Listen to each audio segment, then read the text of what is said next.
Hey gamers, welcome back to another video. Today we're going to be talking about the Cruise or Battle Pass that was just introduced to Azur Lane about a week ago. We're going to be talking about the rewards that you can get. We're going to talk about how it works, how you can catch up, and at the end of it all, is it worth buying the new Cruise Pass or Battle Pass? Now, before we begin, if you guys would like to hit that like button, hit the subscribe button if you guys enjoy the video.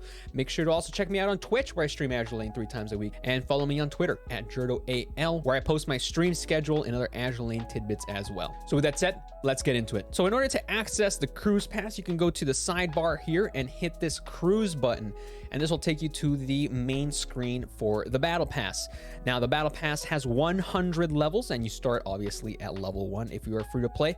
As you may notice, there are two paths. There are the regular rewards, which are the rewards that a free to play player would get, and the Fair Winds rewards, which we get if you purchase the additional Fair Winds reward pass. So if you take a look at the rewards, they're actually pretty balanced. They're actually not bad. The main thing that you can get from the regular rewards here is a new ship called Fusuo Meta, a new meta type ship similar to the ones you can get from Operation Siren, but in this case it's Fusuo Meta, and she is an elite as well. So you can get her for your first copy at level 10, and in order to get all 5 copies, in order to fully max limit breaker, you need to get to level 80 in order to get the last copy of Fusuo Meta. At the same time, if you do decide to buy the Fair Winds rewards, the main things in here, in addition to the other rewards that are not available in the regular rewards, are gems. So you get approximately, I think, 300 gems from getting that, and the Yorktown skin, Saintly Wings. So in New York, there's a skin as part of the Fair Winds rewards, the Yorktown skin. So these are the only things that you don't get that if you keep a free-to-play pass. So a skin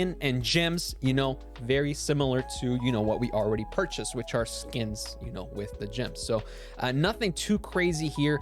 You do get additional cubes and gold and oil and other resources as well. Obviously, there's just going to be more stuff as well on top of that. Sometimes when there's tier 1 XP data packs in the free one, you get a tier 2 data pack instead for the Fair Winds rewards. In general, the Fair Winds rewards are just more of the same stuff that you can get for the free, in addition to being able to also get gems and the skin. So it's very, very, very similar. So the way it works is that there are 100 levels, and every single level requires 80 progression points. Now, the way you get progression points is you go to the mission list here, and every single week, this pass runs for 8 weeks. Every week, a new set of missions will open. So here I've already completed my week 1 missions, and here I'm almost done my week 2 missions. I just need to use more quick finishers, which means I need to pull more. But essentially, every time you finish a mission, you get a certain amount of progression points. In this one, in this case, this mission gives 60. If you scroll down a little bit, this one gives 120 progression points. This one gives 240.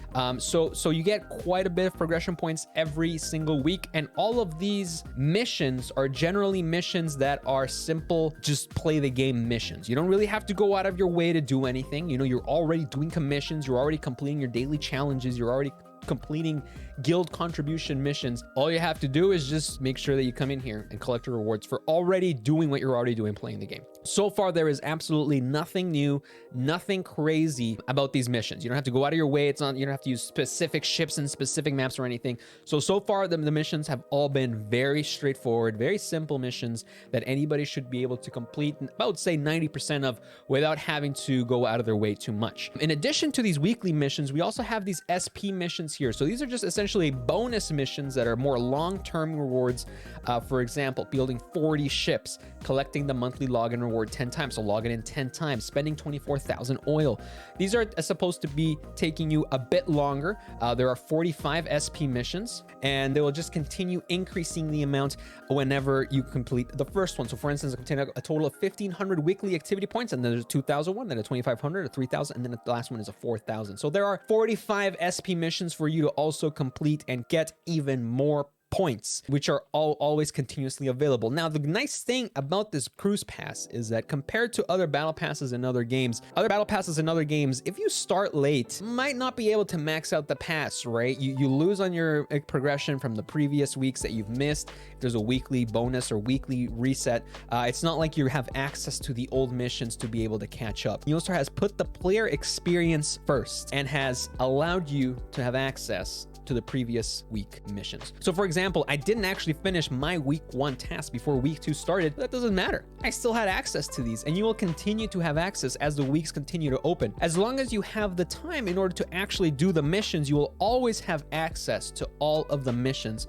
in order to max out your cruise pass. So you're in reality, it doesn't matter if you start at week 5, week 6, week 7, as long as you think that you can clear these missions, which are not too difficult. In theory, you should be able to clear all of these weekly missions in about 1 week. So it's okay to start the battle pass or cruise pass a little bit late. You join in week 3, week 4, week 5, no problem. You have access to all the previous week's missions, and you're able to accumulate and get those rewards as well and catch up to where everybody is in terms of progression. So again, Yostar has done a really good job of making sure that this is player experience oriented, and you're not gonna miss out by starting late, which is really, really nice. Now, in addition to be able to catch up and having access to the previous missions, another way to catch up is to buy what are called cruise mission vouchers. Now, each voucher costs 30 gems, which is not necessary unless you don't have the time or you're struggling to finish a specific mission for some reason. But the way it works is that you can use these cruise mission vouchers to immediately finish a cruise mission. Okay, so if I go over here to week 2, you can't do it on the SP missions, you can only do it on the weekly missions. If I go to week 2 here, use a total of 20 quick finishers. Let's say I'm not going to do another 14 pulls, or I'm out of quick finishers, and you know, the battle pass ends tomorrow. I don't have the cubes, I don't have the gold. What I can do is hit this button. I don't have enough cruise mission vouchers, but I need 2 mission vouchers in order to complete this mission. So I believe it requires every multiple of 60 points. So if it's 60 points, it gives 1 mission voucher. If it costs 120, it gives you 120, then it's going to cost 2, which is the 2 that it asked me for here. So let's say I'm in a bit of a pickle. This is the last mission I have. I literally cannot finish my battle pass without finishing this single mission for some reason, and it ends tomorrow. I don't have the cubes, I don't have the quick finishers, I have literally 0 quick finishers. What am I going to do? I can spend 60 gems buying 2 of these and just hit this button and finish the cruise mission, and that's it. So this is really for like a really worst case scenario where you're not able to finish a cruise mission for some reason. You start it super late, you're not going to be able to catch up. You have that option to buy these cruise mission vouchers if you so wish to, in order to get more levels. As you can see, I'm almost done my week 2 missions. I mean, these are pretty easy missions. You should not have any issues getting these. But again, it is super easy. Like again, I'm already at level 64, and we're only on week 2. You have a lot of leeway here in order to finish off the cruise pass. A lot of leeway. You get a lot of points, so you're gonna be okay. You're gonna be just fine. So now that we've talked about how it works, we've talked about how to catch up, we've talked about the rewards. Final question is buying the cruise pass worth it? How much does it cost, you might ask? It costs $9.99 USD for the cruise pass that lasts 2 months and gives you 300 gems. Instantly takes you to level 15. It comes with a skin as well, and it comes with a lot of oil, a lot of dorm food, decent amount of plates, good amount of plates, purple plates, gold plates, DR prints, dorm food, tier 2 XP packs, cubes, quite a few cubes as well. Quite a few cubes, meta ship upgrade materials. Again, rainbow skill books. It's just skin, gems. Is it worth it?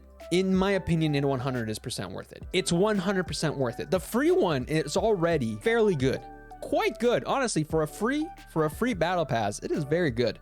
Very, very good. Again, this is just free rewards that free-to-play players didn't have before that they now have access to. But the paid one is not only relatively cheap, at only 10 bucks.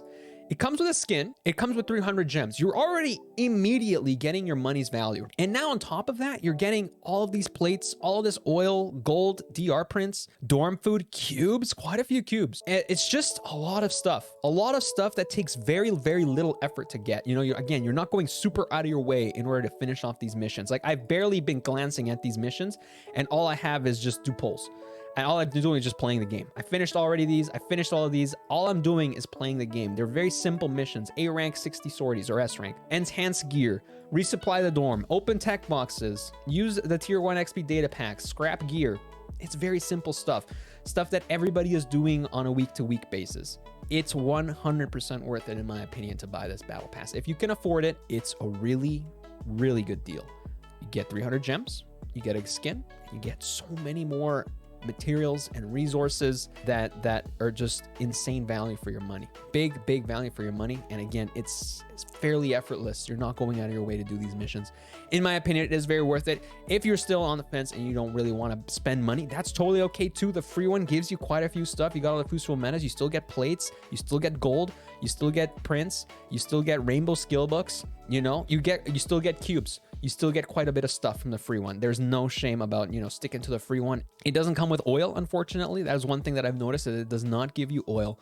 But again, it's still very generous. For a free battle pass, it is very generous. So check out the battle pass. Let me know what you guys think in the comment section down below. I think it's a really good value. Let me know what your thoughts are on the battle pass, guys. Thank you so much for watching, everybody. If you guys enjoyed this video, hit that like button and hit the subscribe button. It helps out the channel a lot.